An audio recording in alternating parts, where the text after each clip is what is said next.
to the flag of the United States of America and to the republic for which it stands, one nation, under God, indivisible, with liberty and justice for all.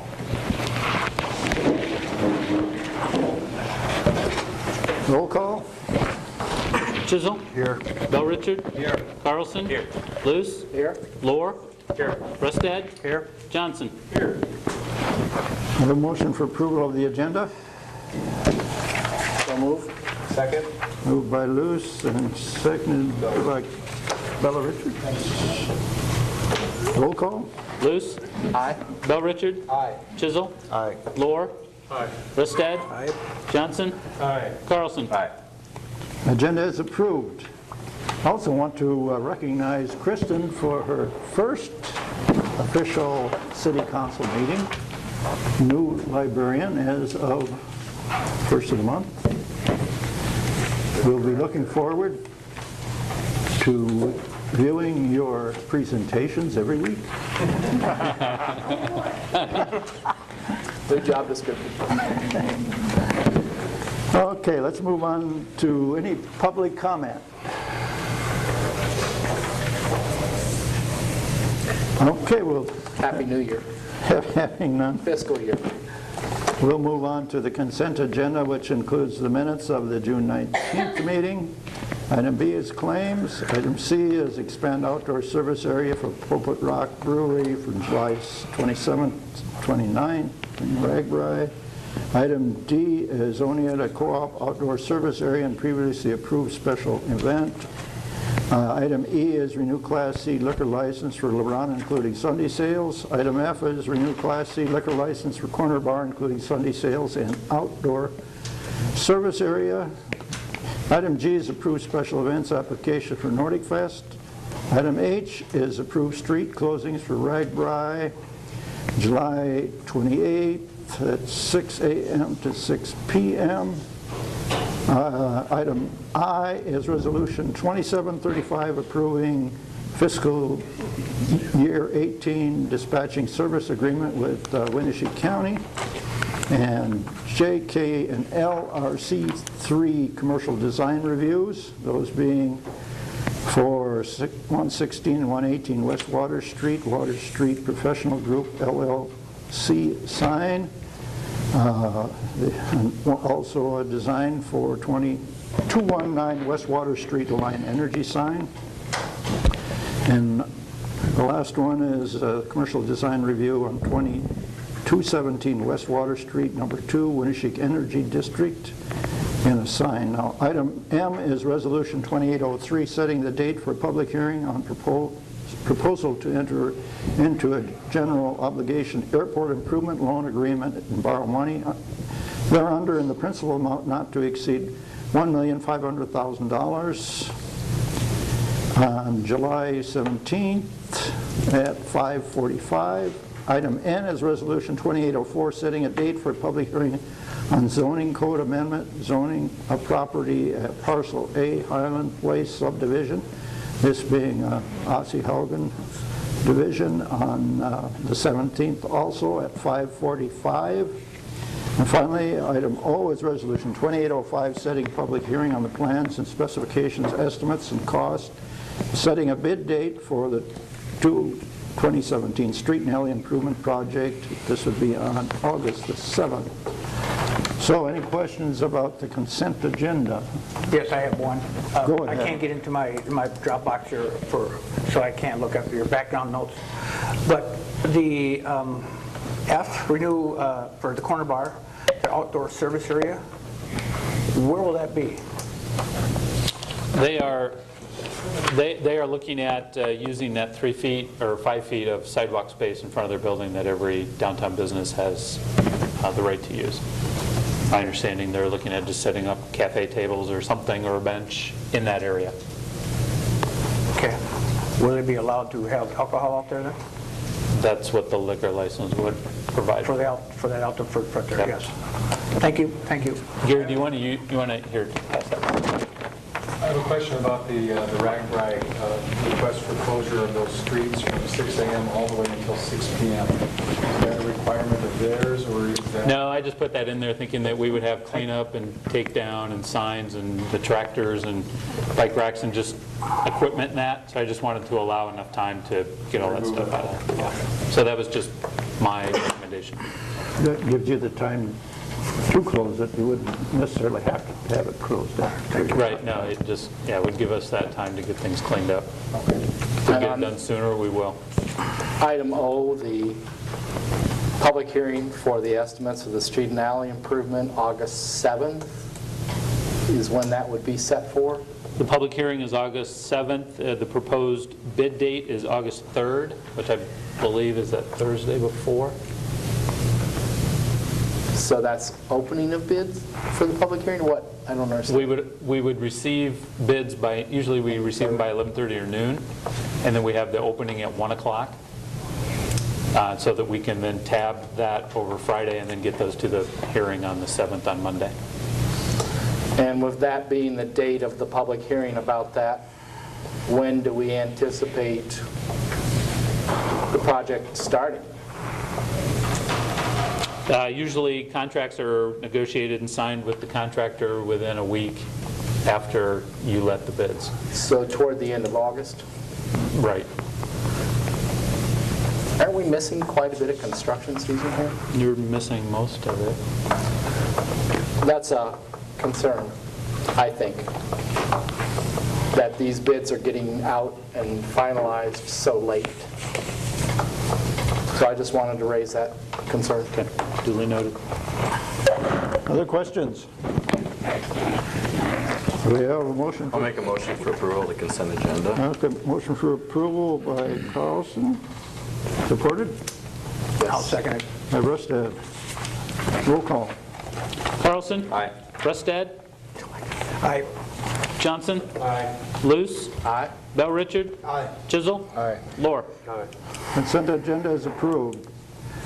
Item 6 is a discussion of possible action regarding sister city programs and opportunities. Well, we got an email from Andy, and he got an email from somebody, and so I'm going to turn this over to Andy just to see what you want to discuss. Well, someone just had raised the question if we had a sister city, and then I asked you if we'd ever had one, and you said that that had previously been discussed. I think you said around 2004 maybe, or somewhere. And Wanda had told me today that we've had sister cities in the Okay. past, so Okay. this goes back further yet. Sure. So someone at Peace and Justice had brought it up to me, or to all of us, I guess, and I responded, and I said I think that's a pretty decent idea, considering that we are pretty, we have a lot in common with Norway, I guess you could say, as far as our heritage and Vesterheim and Luther and a variety of other things, royalty visits, stuff like that. So I'm just putting it out there to see if anyone else thinks that it would be a good idea to join requesting a city in Norway. I'd have no problem with it. I think it would be a great idea. Sure. Thinking we could do some sort of youth exchange program maybe at some point. There's other things within the program that we could do as far as exchanges are concerned, business delegations, things like that. So And it's going to cost us, it'll be $295. is that a one-time or It is not, annual? it's yearly. Annual.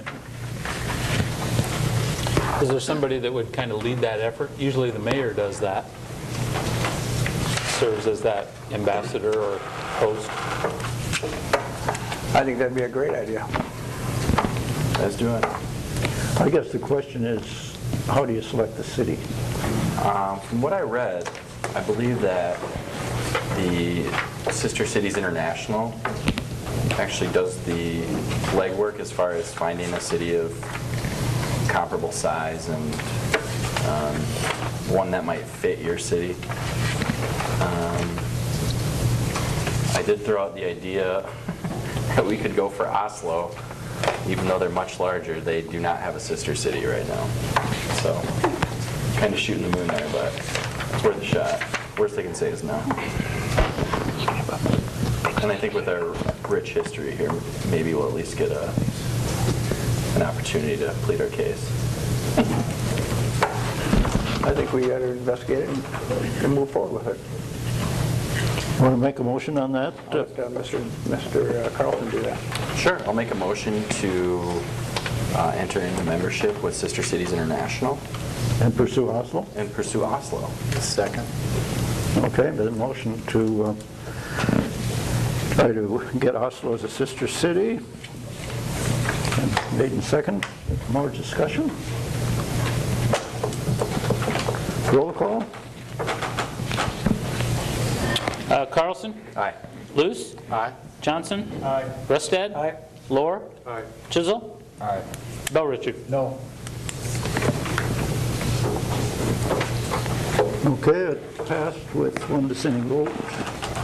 Move to next item, which is consider site plan review for 2,300 Millennium Road, Norwegian Mutual Insurance. And I guess maybe a little discussion there, Chad, and looking at the site plan that's approved. It's a fairly straightforward and simple site plan. It has been reviewed and recommended for approval by the Planning and Zoning Commission. Perhaps the only real consideration is that a portion of the property and a corner of the building sits within the 200-foot wellhead protection zone for that well that sits in the business park. We have reviewed that with staff. We've talked to the DNR about concerns. When you look at the city's wellhead protection code under 13.32, it limits use based on pesticide applications or storage of hazardous chemicals or fuels, products like that. The DNR didn't seem to have a concern, as long as city staff didn't have a concern with the type of structure and the type of land use. And we don't. We've talked with the engineer and the project applicant. Given the fact that it's an office building with virtually no hazardous storage of any substance, we recommend approval. It's a corner lot, if you're not familiar, just right when you turn in the business park. It's a triangle corner lot right at Highway 9 and Millennium Drive. Any questions or support? I'd move for approval. Okay, moved by Chisel Second. and seconded by Johnson. Any other? Where did second come from? Johnson. Johnson. There are actually three of them. And it wasn't great. No, you won. Any discussion? Roll call. Chisel? Aye. Johnson? Aye. Rustad? Aye. Lohr? Aye. Bell Richard? Aye. Carlson? Aye. Luce? Aye. Okay, motion carried. Consider ordinance 1201, amending chapter 13.20 regarding water rates, second reading. Any comments? Mr. City Manager? I'm not aware of any comments that have been Okay. received at City Hall. Okay. Wanda, any? No, no comments. Received one email. Thinking it should be delayed for 6 months or a year. You did? I did. One email thinking that the water rate increase should be delayed for 6 months to a year. Who is it from? Who is it from? Jensen, a man who put a water main in a house he built and got billed before he got any water and was a little upset about it. We did have a conversation with, he came in today as well and expressed concern about that. And the situation is that he's building a new home. We put in a water meter.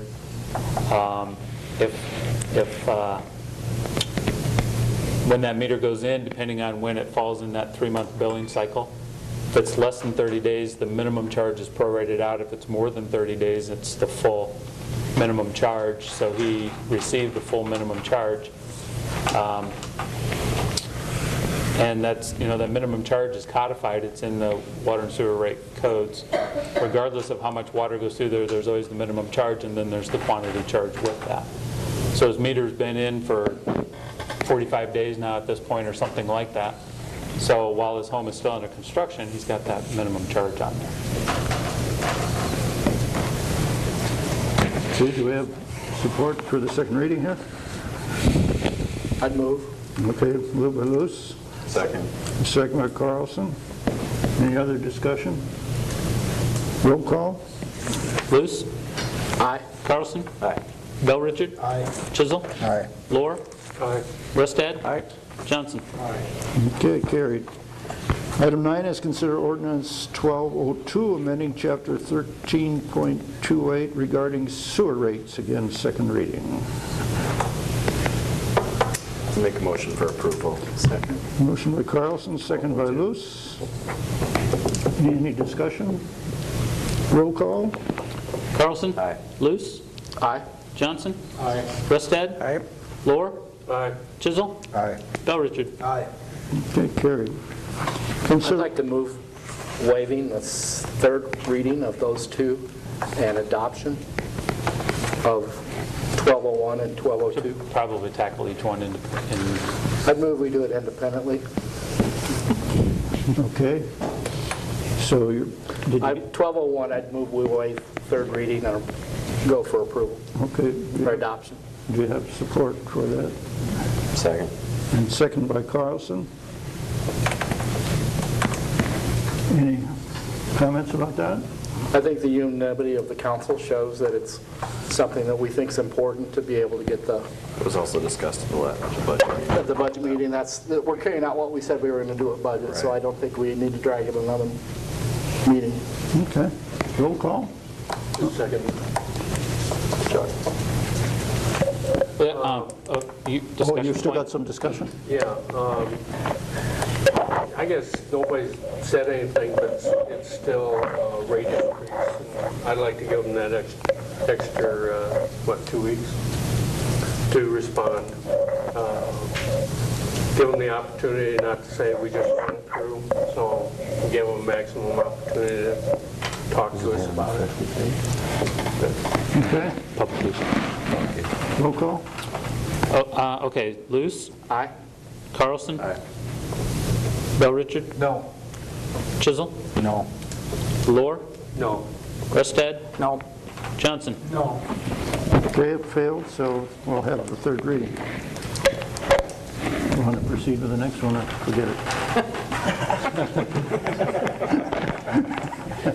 I think they I know dare you. nothing. Okay. I think we have a journalist wants to get to a ball game, and we should keep our meeting short. Thank you, Councilman. Okay, we'll move on to item 10, which is ordinance 1203, amending chapter 8.10 regarding fireworks. This Let's blow this one out of the water. Come on. is the first reading, and I think came out of your committee, Mr. Lohr, is that right? I believe so, after the last council meeting. Okay, do you want to report what's in this thing? Actually, I don't have it in front of me. Okay. I can tell you that the current city code, chapter 8.12, 8.12, has 3 sections to it. And the first section that Public Safety Committee recommended leaving as is, leaving intact, which is a prohibition on use and discharge.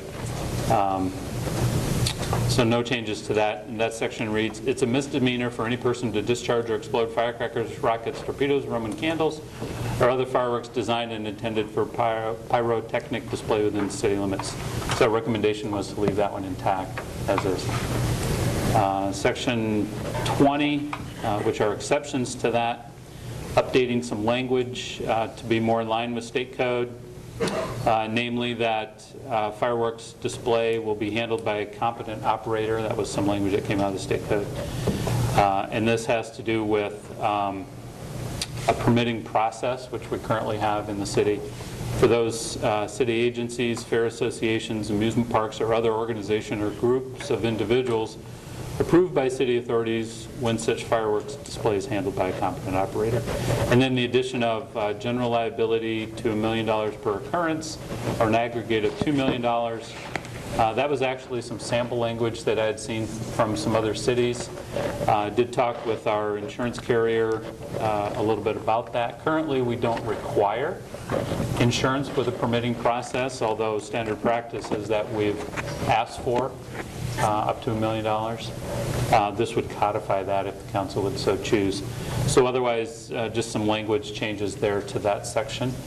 So folks would still be allowed under a permitting process to discharge under other rules that the council may adopt. And then the third and final section, section 30, basically strikes or repeals the retail sale prohibition, which is now against state law. And in place of and in favor of would add language, any person who intends to sell fireworks within the city must inform the city manager or zoning administrator of the location where the sales are to occur. The location must comply with zoning district ordinances. The sales shall be limited to certain zoning districts, including C1, C2, C4, and C5, which are commercial districts, M1, M2, and M3, which are industrial districts, and not within 200 feet of a gas station or fuel storage facility. No storage of the fireworks will be allowed during off-season times as defined in state code. Those were the recommendations from the committee. Are there any cities in Iowa that you're aware of, Chad, that are pushing back on the requirement to allow sales within their city boundaries? Entirely? Yes. Not that I'm aware They're of. just trying to rezone it or just put it in certain zones. I'm not aware of anybody trying to prohibit sales outright. That's an interesting question. Even the North Springs mayor's got a 10 up.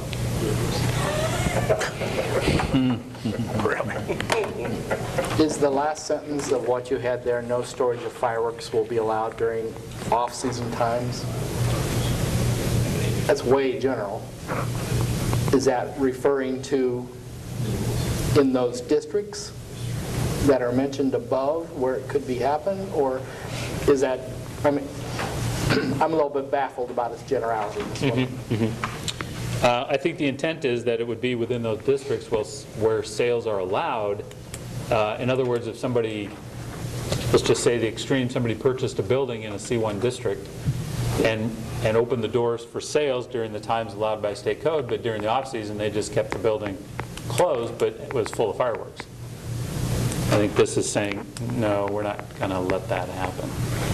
So I would It's a like fire to say safety, that more yeah. specifically, I guess, is what I'm saying. That seems too general. What your intent was versus what it could actually say. Okay? So I would almost put that sentence before, and then, and no storage within 200 feet of a gas station or storage for fuel storage. If that last sentence refers to the zones above.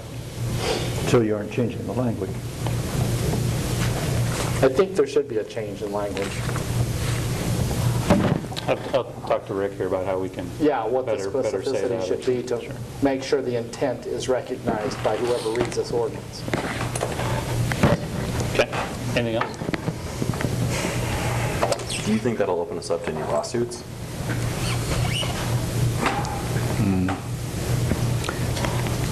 There's at least one case that's pending that talks about cities being able to restrict the sale of fireworks in zoning districts.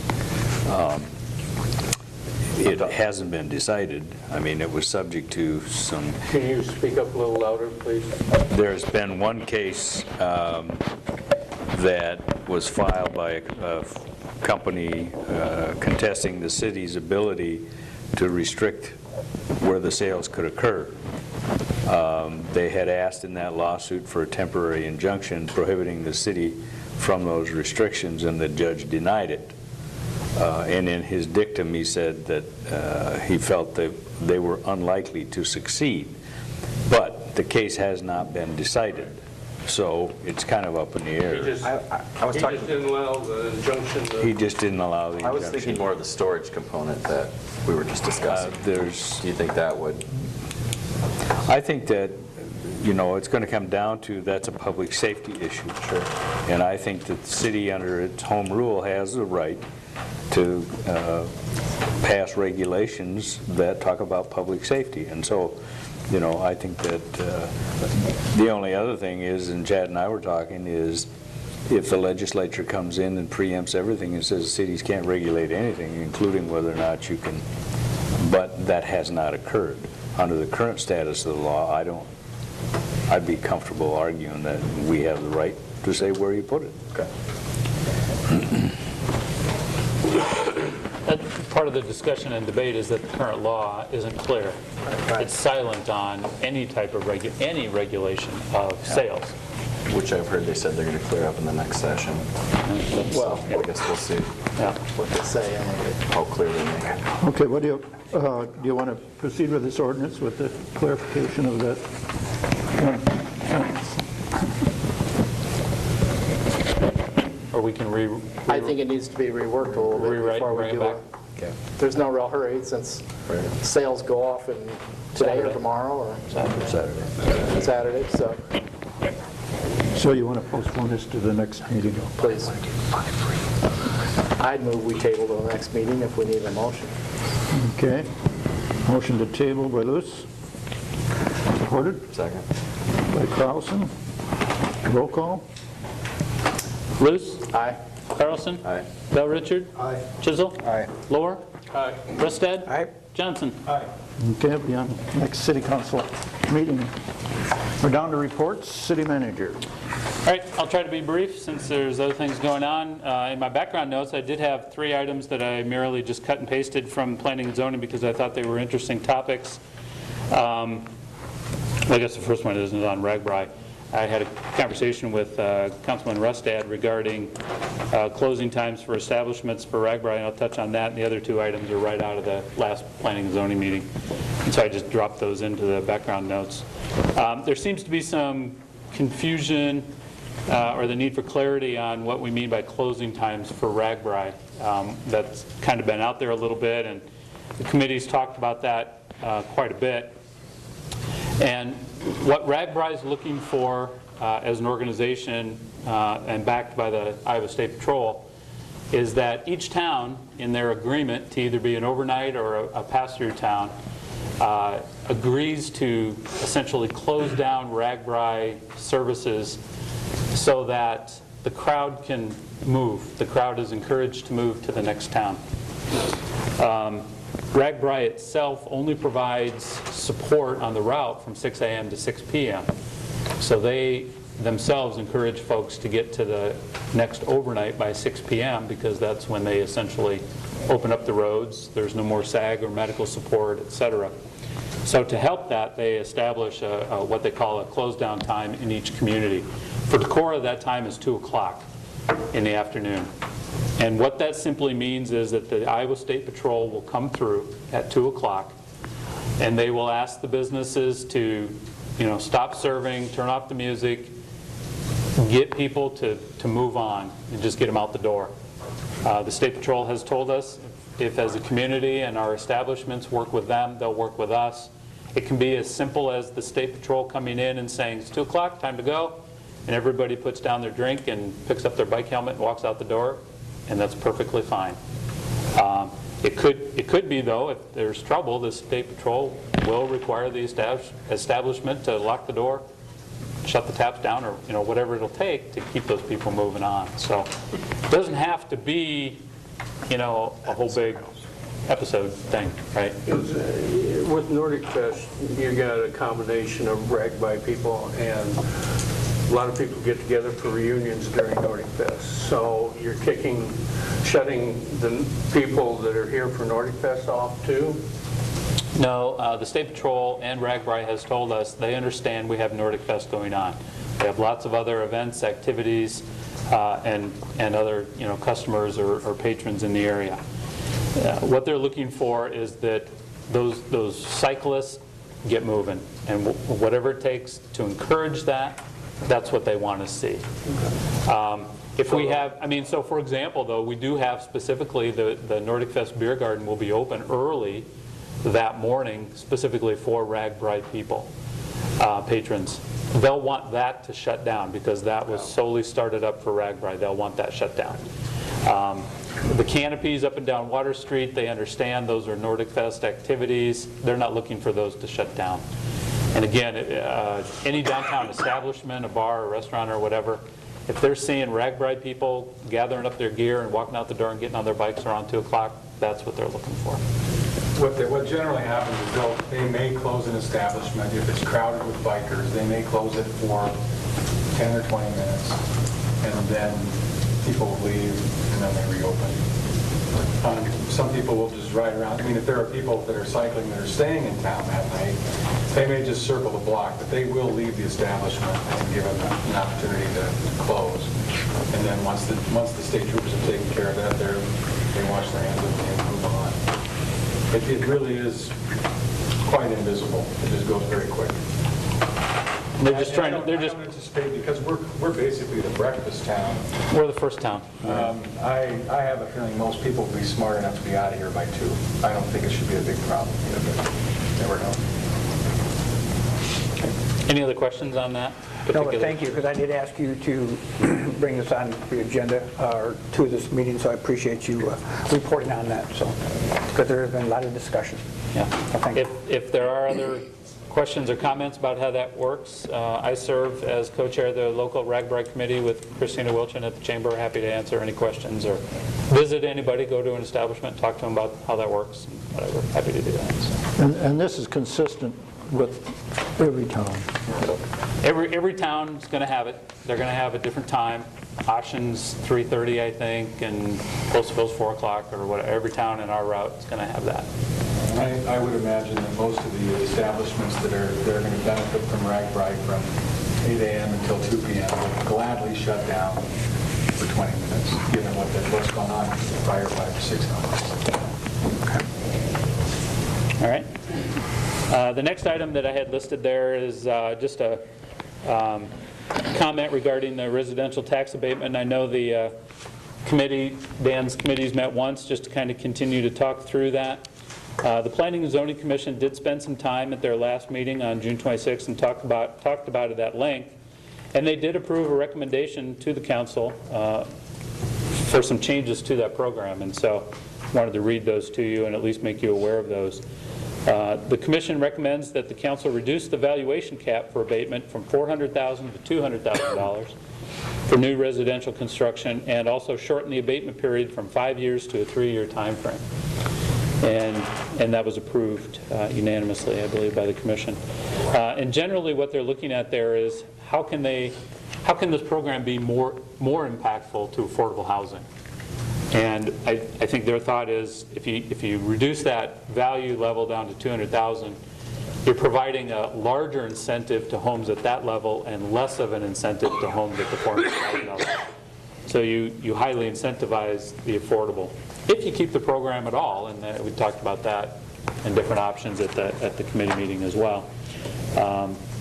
So, there's other groups just starting to get involved in the conversation. Planning and Zoning wanted to weigh in on it as well. I'm sure they would be happy to come to another committee meeting or this body and talk further about their thoughts behind that. All right. The last item is the Planning and Zoning Commission also held a conversation regarding Airbnbs and VRBOs, vacation rental by owners. They had asked me to pull together some information, which I actually had my intern Katie Waller do some of that work. We found out there's 26 residents on the official Airbnb site in the city, 18 of them in the city, others in that 2-mile zoning buffer around the city. And then there's 15 VRBOs in the area. Just in a quick glance of looking at city codes and that list of Airbnbs, it looks like 4 of them, potentially, depending on how they're putting themselves out there, and I haven't looked at this in that great a detail yet, but it looks like maybe 4 of those 26 potentially could be in violation of our zoning ordinance otherwise. And by that I mean R1 and R2 don't allow for rooming houses or boarding houses. But it's unclear as to whether an Airbnb type situation is a rooming house or a boarding house. Again, are they letting just 1 bedroom occasionally, 3 or 4 times a year, or are they letting the whole house on an Airbnb situation for rent at any time. Those things aren't clear yet. So out of the 26, only 4 that we really need to dig deeper into and look at. One thing the Planning and Zoning Commission was clear on, if they should make a recommendation, or if this council would ask them to make a recommendation, right now at least, the Planning and Zoning Commission didn't want to get into a situation where we set up a permitting process or an inspection process or some other type of city registry for Airbnbs. They saw it as a duplication, extra work for city staff. They just didn't think we were really ready for that yet. So I just bring that to your attention. It's something we hadn't talked about here much, but Planning and Zoning has been talking about it a couple of different times in the last 3 or 4 months, so put it out there for your information as well. Other than that, I'll be gone next week for City Manager's Summer Conference, and that's all I have. Thank you. Thanks. Department head?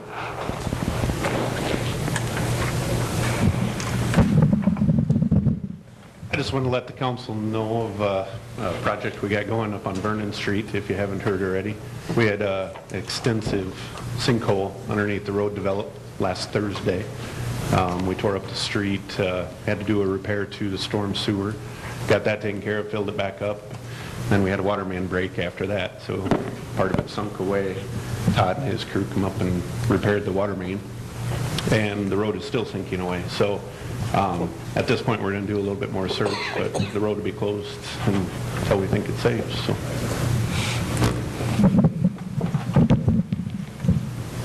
Last week we got our draft permit from the DNR. We've been waiting probably about the last 2 years to receive this. Looks like a pretty good permit. We do have to do a 2-year study on finding a way to reduce the nitrogen and phosphorus to the river. The first year we'll end up testing it weekly, and then the second year we're going to have to hire an engineering firm to actually look at different ways to reduce it. The DNR will look at our situation financially. If it's not feasible for us to do an upgrade, we can put it off for a handful of years. I believe there's some cities that actually have put it off for 10 years, and the DNR has approved that. If for some reason we were planning on doing an upgrade in the next 2 years, they would want us to implement a modification of the plant and do it at that time. Right now we're sitting pretty good. We don't have any upgrades in the works. There might be a couple different ways to treat it though, with chemicals where it's not going to cost us a lot of money. So there's a couple different things that we need to look at. But first we got to get the results for the first year.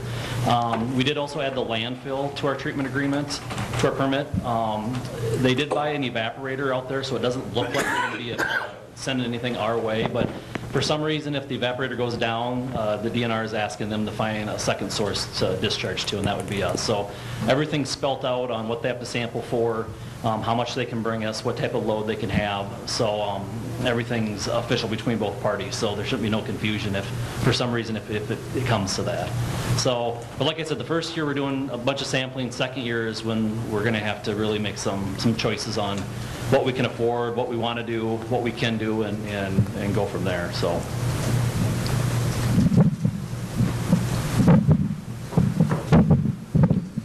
Just a quick reminder, it's the end of our fiscal year. There were limited claims that came through this time because of that, and of course before the next council meeting we are going to have to pay some of those claims, but there just isn't time with our limited staff to get that all ready for the council meeting tonight. So just wanted to remind you of that. Just want to give the council a little update. A couple weeks ago I talked about our little lightning electrical issue at the water department where it knocked out our controls and stuff. The adjuster has been here. He's looked at everything, taken pictures, documented everything else. We've started to repair a lot of the stuff right now. I'd like to thank John Pankow from the library. He's been a big help. Today we were actually able to get our normal phone line and our fax line They were piggybacked before, and now we've gotten those on 2 separate lines, so that saved a lot of time there. We are still down well number 1 and well number 3. Well number 1, we're waiting for a booster pump to come in for the disinfection process, so we cannot run that well. And number 3, we're waiting for a new flow meter to come in. Both have been ordered. It's just the fact of when they can be shipped. But otherwise, we're back to operating as normal. Andy, anything? No? Anything from the library? No? Okay. Thank you. Council members? Nothing this evening, Mr. Mayor. Chad, I see the economic development, I'm going to be gone that week, so I don't know if we can reschedule that. You want to try to do it before then? We could do it potentially before then. Okay. Maybe you and I can talk and figure out something. Okay. And everybody else got that packet too, just because of the information that's in there. So. Sure. So you want to do it, what date? I don't have a date yet, but Oh, okay. it's not that date. Okay. Nothing at this time, Mayor. Anything? No report. Anything over here? Nothing. Okay. I guess we have motion for adjournment? So moved. Meeting adjourned.